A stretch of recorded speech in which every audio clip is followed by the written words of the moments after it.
2வது அதிகாரம் 20-21 அப்போஸ்தலர் தீர்க்கதரிசிகள் என்பவர்களுடைய அஸ்திபாரங்களின் மேல் கட்டப்பட்டவர்களுமாய் இருக்கிறீர்கள். அதற்கு இயேசு கிறிஸ்து தாமே மூலைக்கல்லாய் இருக்கிறார். அவர் மேல் மாளிகை முழுவதும் இசைவாய் இணைக்கப்பட்டு கர்த்தருக்குள் பரிசுத்த ஆலயமாக எழும்புகிறது. பிரியமானவர்களே, இன்றைக்கு புதிய ஏற்பாட்டு சபை, கிறிஸ்துவின் சபை இந்த உலகத்திலே ஸ்தாபிக்கப்பட்டு இருக்கிறது. கிறிஸ்துவின் சபைக்குள்ளே வருகிற அனைவரும், ரட்சிக்கப்பட்ட அனைவரும், தேவனுடைய ராஜ்யத்துக்குள்ளே சேருகிற அனைவரும் இந்த சபைக்குள்ளே சேர்க்கப்படுகிறார்கள். ஆகவே இந்த சபையானது இயேசு கிறிஸ்துவை மூலைக்கு தலைக்கல்லாக வைத்து மாளிகையாக எழும்புகிறது என்று சொல்லும் பொழுது, இயேசு கிறிஸ்துவனுடைய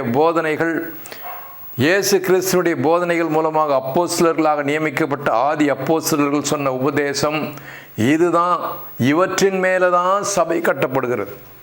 திருச்சபை எதன் மேலே கட்டப்படுகிறது? ஆதி அப்போஸ்தலர்களாகிய பேதுரு, பவுல், யோவான் போன்றவர்களெல்லாம் வேதத்தில் எழுதியிருக்கிறார்கள் அல்லவா? இந்த உபதேசங்களின் மேலே தான் கட்டப்படணுமே தவிர அதற்கு பிறகு மனிதர்கள் பல உபதேசங்களை ஏற்படுத்தி இருக்கலாம், அதெல்லாம் கிடையாது. வேதத்தில் இருக்கிற அந்த உபதேசங்கள் மூலமாக மேலே தான் திருச்சபை கட்டப்படுகிறது. அது எங்கிருந்து வருகிறது? உபதேசம் கிறிஸ்துவனிடத்திலிருந்து வந்தது. தேவகுமாரனாக இயேசு கிறிஸ்து இந்த உலகத்தில் வந்து 33.5 வருஷம் வாழ்ந்து உபதேசங்கள் கொடுத்து தமக்கு சீஷர்களை ஏற்படுத்தி அவர்களுக்கு போதித்து அதற்கு பிறகு தாமே சிலுவையிலே மரித்த நம்முடைய பாவங்களுக்கு பரிகாரியாக அவர் சிலுவையில் மரித்து 3வது நாள் உயிரோடு எழுந்து, ஹல்லேலூயா. ஆகவே அவர் இந்த சபையை தம்முடைய திரு இரத்தத்தினாலே இந்த உலகத்திலே திருச்சபையை, கிறிஸ்துவின் சபையை கட்டினார். அதற்கு மூல காரணம், மூளைக்கு தலைக்கல்னு சொல்லும்போது மூல காரணம், இந்த திருச்சபைக்கு மூல காரணம் கிறிஸ்து வந்து தான் தம்முடைய ரத்தத்தை சிந்தி தான் இந்த சபையை ஸ்தாபிக்கிறார். அதுதான், அவர் தான் மூல காரணம். அதனால் அவரை மூளைக்கு தலைக்கல்னு சொல்லுகிறோம். அவரை அறியாதவர்கள் அவரை ரிஜெக்ட் பண்ணாங்க, அவரை ஏற்றுக்கொள்ளவில்லை, நிராகரித்தார்கள்.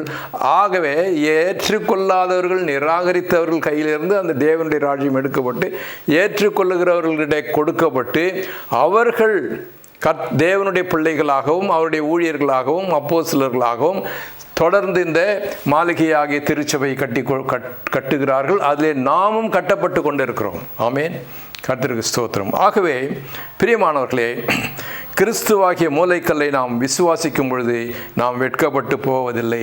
ஆனால் அந்த கிறிஸ்துவாகிய கல்லை நாம் நிராகரிக்கும் பொழுது அந்த கல்லே நமக்கு தடுக்கல்லாக மாறுகிறது. தடுக்கி விழுவோம். அந்த கல்லை நாம் ஏற்றுக்கொள்ளாவிட்டால் அந்த கல்லிலே நாம் தடுக்கி விழுவோம். கிறிஸ்துவாகிய மூலைக்கல்லை நாம் ஏற்றுக்கொள்வோம். நம்முடைய வாழ்க்கையிலே எல்லாவற்றுக்கும் கிறிஸ்து நம்முடைய மூளைக்கு தலைக்கல்லாக இருக்கட்டும். ஹல்லேலூயா. நம்முடைய உலக பிரகாரமான வாழ்க்கையாக இருக்கட்டும், நம்முடைய ஆவிக்குரிய ஜீவியமாக இருக்கட்டும், ஒவ்வொரு காரியமாக இருக்கட்டும், வாழ்க்கையில் ஒவ்வொரு காரியத்திற்கும் அவர் மூல காரணமாக இருக்க வேண்டும். அவர் மூளைக்கு தலைக்கல்லாக இருக்க வேண்டும். இயேசு கிறிஸ்து உங்களுடைய வாழ்க்கையில் மூல காரணமாக இருந்தால், மூளைக்கு தலைக்கல்லாக இருந்தால் நீங்கள் வெட்கப்பட்டு போக மாட்டீங்க. Draw the power from him. Draw the power from that resource. Christ is the resource. அவர் தான் அந்த சோர்ஸில் தான் நம்முடைய பவர் எல்லாம் எடுக்கணும். அவர் தான் மூல காரணமாக இருக்க வேண்டும் நம்முடைய வாழ்க்கைக்கு. உலக வாழ்க்கையில் பிரியமானவர்களே, பல காரியங்கள் நமக்கு உண்டு. நம்முடைய குடும்பத்தை கட்டி எழுப்புகிறோம். நம்முடைய பிள்ளைகளுடைய வாழ்க்கை, நம்முடைய பிஸ்னஸ், நம்முடைய வேலை, உத்தியோகம், நம்முடைய ஊழியம், எல்லாவற்றுக்கும் மூல காரணமாக இயேசு கிறிஸ்து விளங்க வேண்டும். அவர் நம்முடைய மூளைக்கு தலைக்கல்லாக இருக்கணும். ஒவ்வொன்றுக்கும் அவரை ஒதுக்கிவிட்டு நாம் எதுவும் செய்யாதபடிக்கு அவர் மூல காரணமாக இருக்கட்டும். அப்பொழுது நாம் வெட்கப்பட்டு போவதில்லை. அவரை ஒதுக்கிவிட்டு அவர் கிறிஸ்து, அவர் வெறும் நம்மை ஆசீர்வதிக்கிறவர் என்று மாத்திரம் நீங்கள் பார்த்தீங்கன்னா, பிரியமானவர்களே, அவரிடத்திலிருந்து பவரை நீங்கள் எடுக்க மூல காரணமாக அவரை நீங்கள் வாழ்க்கையில் வைக்காவிட்டால் நீங்கள் இடறி போவீங்க. பாருங்கள் என்ன சொல்கிறாரு.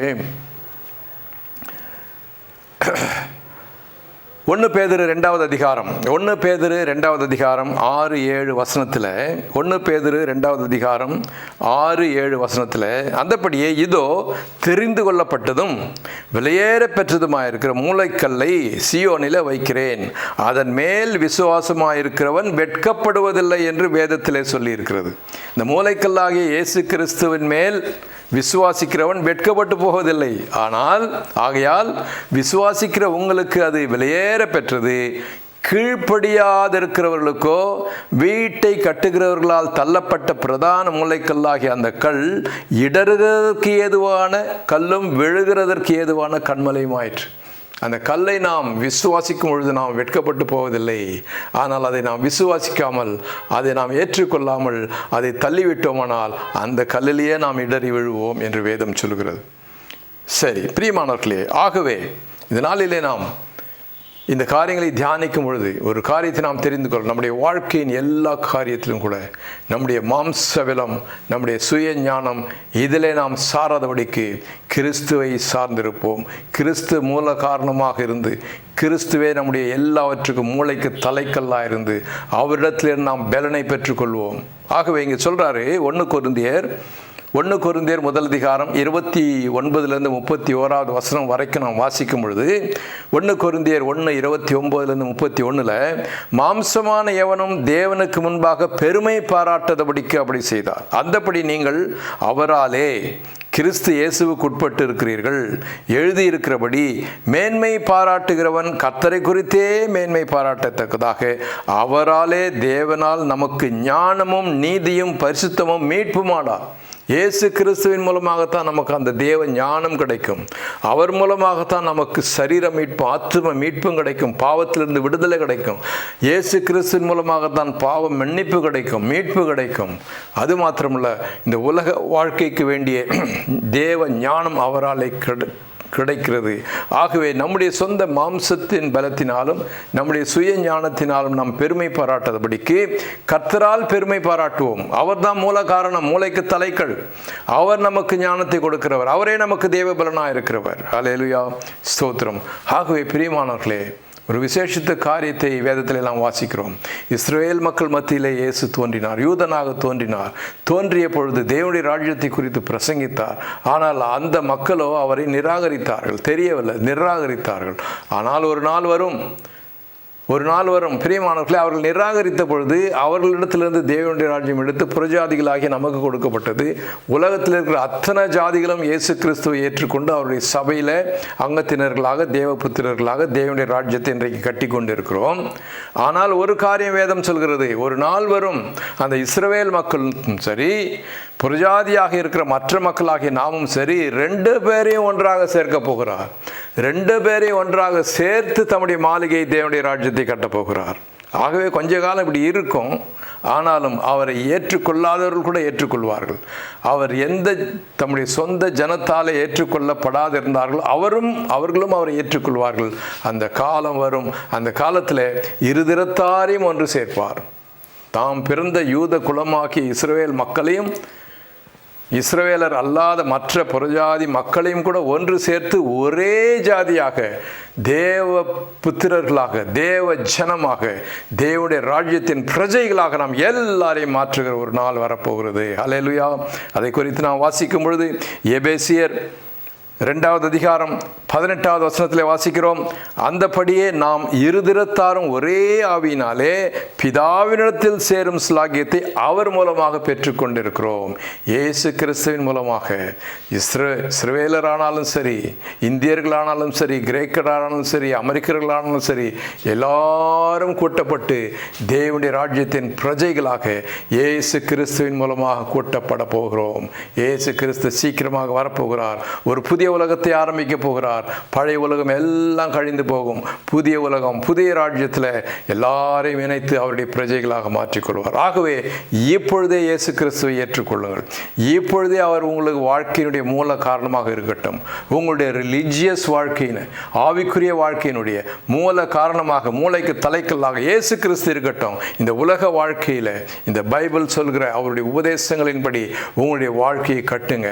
கர்த்தர் சொன்னார், என் வார்த்தையை கேட்டு என் வசனத்தின்படி தன்னுடைய வாழ்க்கையை எவன் கட்டுகிறானோ அவன் புத்தியுள்ளவன். அந்த வீடு ஒரு காலம் விழாது.